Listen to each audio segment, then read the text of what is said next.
രാധേ.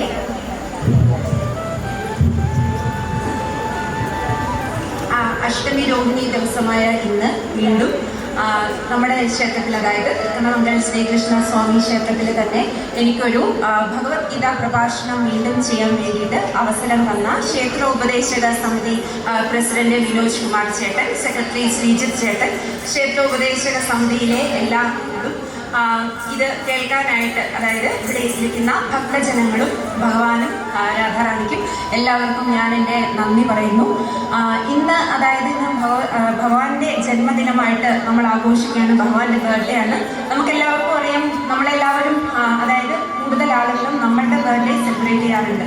അപ്പോൾ നമ്മളുടെ birthday celebrate ചെയ്യുന്നതിനെക്കാട്ടിലും ഏറ്റവും ഇമ്പോർട്ടൻ്റ് ആയിട്ട് ചെയ്യേണ്ടത് ഭഗവാന്റെ ബർത്ത്ഡേ തന്നെയാണ്. അപ്പോൾ അങ്ങനെ ഒരു ദിവസം ഭഗവത്ഗീതയെക്കുറിച്ചും